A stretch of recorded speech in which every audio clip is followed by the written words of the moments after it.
Hello, how are you? Olá, como vai você? Estamos aqui de volta, agora com o volume 5, a semana 2 do nosso segundo ano. Já tá seguindo a gente lá no Instagram? Dá uma passadinha lá, ok? Eu sou a Thais Lee, professora de inglês do Escola Online.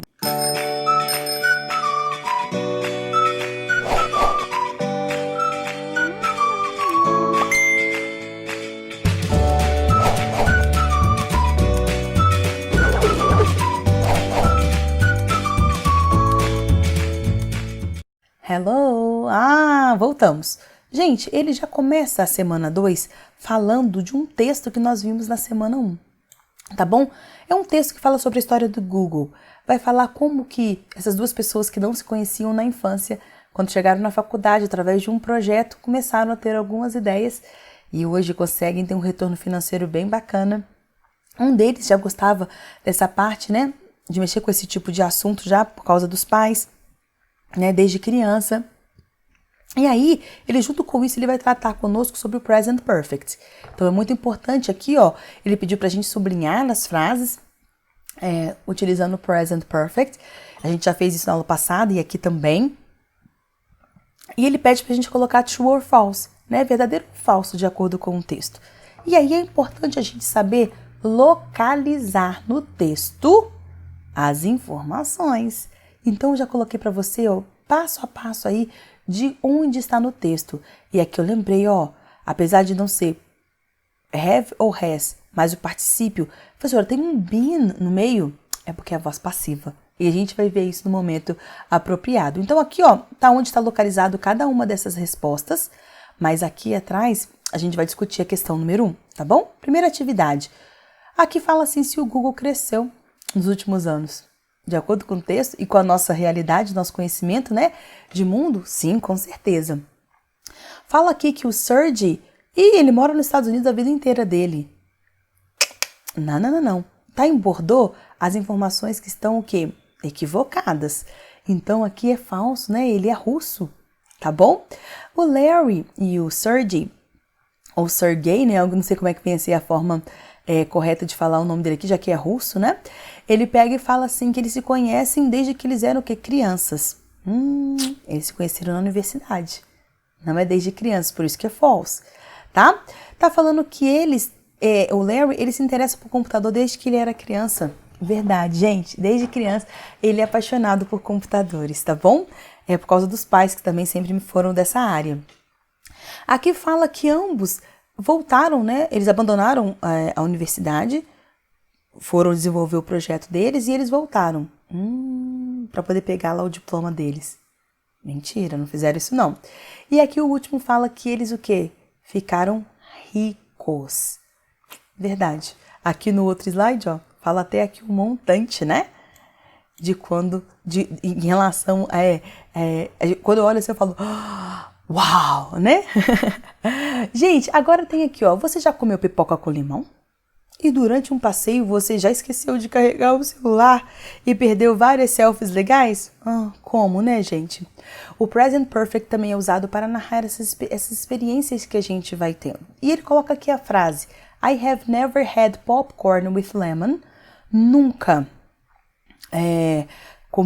tive essa experiência de comer a pipoca, né, com limão, mas depois ele coloca aqui um connector, teacher, but, que significa mas, dá aquela ideia de contraste, né? E se ele nunca teve experiência com uma coisa, ele vai colocar uma outra coisa que ele teve experiência. Gente, esses connectors são muito importantes. Eles nos dão uma indicação de qual ideia que a frase vai expressar. E isso é importante para o Enem. Nós vamos falar um pouco disso mais no nosso nas nossas aulas voltadas para o pré-ENEM, tá bom? Então fica aqui, gente. E aqui ele pede pra gente criar frases. Eu fui bem direta. Somos uma turma extremamente heterogênea e se a gente consegue entender as coisas simples, nós vamos conseguir caminhar para entendermos coisas um pouco mais complexas. Então vamos lá. Ele pede aqui, name a movie you've never seen. Acredite, não fique chateado comigo, mas I have never seen The Avengers. Nunca assisti Os Vingadores, gente. Preciso, né? Preciso. Name a food you've never liked. Uma comida que você nunca gostou. Eu sou teacher, Mas, gente, I have never liked coffee. Nunca gostei de café. Eu adoro o cheiro do café, a bala do café, mas o café em si eu não tomo, eu tomo chá, né? I love tea. E aqui eu coloquei I have never liked coffee, but, por exemplo, assim, eu poderia ter colocado I love tea, mas eu preferi colocar minha paixão maior, chocolate. Name a subject you've never studied. Qual que é um assunto que eu nunca estudei? I have never studied calculus at college. Nunca estudei cálculo na escola. Por quê, né? Na universidade. Porque, gente, não é uma área muito afeita, né? Meus cursos são todos de humanas, né? E aí a gente não vê muito isso. Name a city you've never visited. I never visited New York City. But I've been to Rio a lot of times. Olha, eu nunca fui a Nova York. Aí depois eu tenho um contraste, mas eu já fui ao Rio várias vezes. Eu usei o present perfect porque eu falei onde eu fui. A informação que eu quero te dar é que eu fui ao Rio. E várias vezes. Eu não estou te falando aqui quando eu fui ao Rio, tá bom? Um esporte que eu nunca joguei. Golf. I have never played golf, but I've always loved swimming. Sempre amei, gente, natação. Amo. Até hoje. Name a food you've never tasted. I've never tasted tacos. Gente, eu sou doida pra comer tacos. Nunca comi. But I would love to. Eu adoraria. Tá bom? Agora ele traz para nós um texto, né? Lembra que nós estamos falando sobre alguns impérios, né? Alguns reinos que foram muito importantes no passado. E aí ele pergunta algumas questões para nós, e aí, claro que eu trouxe para você também aqui a tradução.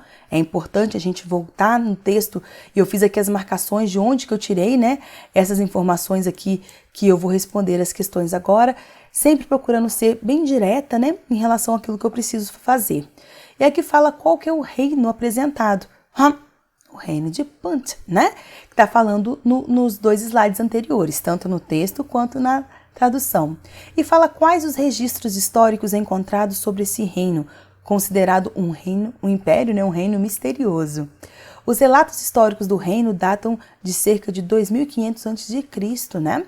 Quando ele aparece nos registros egípcios como uma terra dos deuses, rica em ébano, ouro, mirra e animais exóticos como macacos e leopardos. Então, gente, essa informação eu coloquei o quê? Tirada lá do texto. É importante que você volte no texto. E aqui ele traz já um outro texto para nós. E aqui eu já deixei as diversas informações que eu usei, né? Fala sobre Carthage, que é Cartago, né?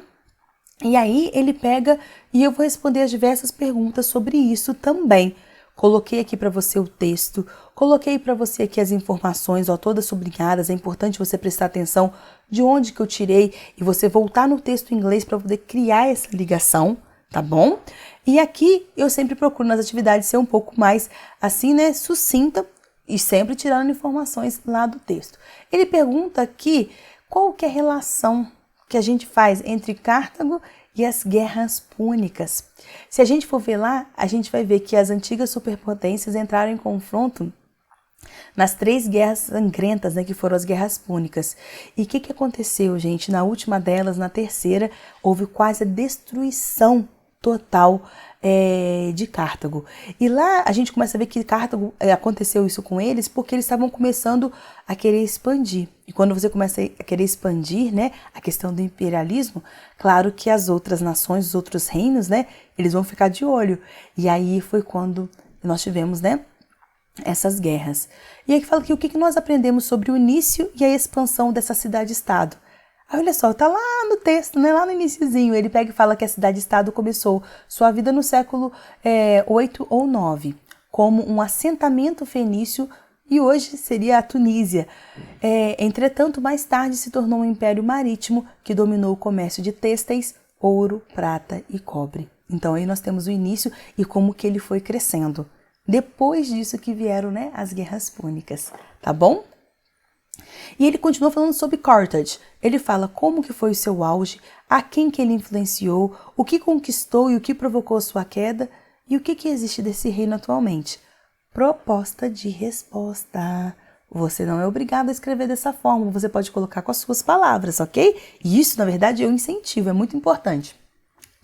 E eu coloquei que em seu pico, a sua capital ostentava quase 500 mil de habitantes e incluía um porto protegido equipado com baías de atracação, gente, para 220 navios.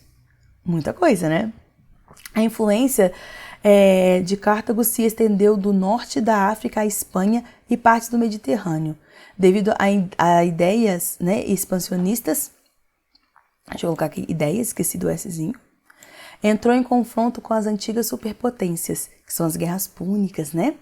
Na última delas, houve a destruição quase total de Cartago, ou Cartago, né? Alguns falam assim também. Hoje, quase tudo que resta do outrora poderoso império é uma série de ruínas na cidade de Tunis, né? São essas preciosidades, né, da história que a gente agora está entrando um pouco mais em contato. Por hoje, meus amores, é só. Espero que vocês tenham gostado. Assistam aos vídeos, tá? Qualquer dúvida, volte no vídeo da semana anterior. Bye, bye. See you next week.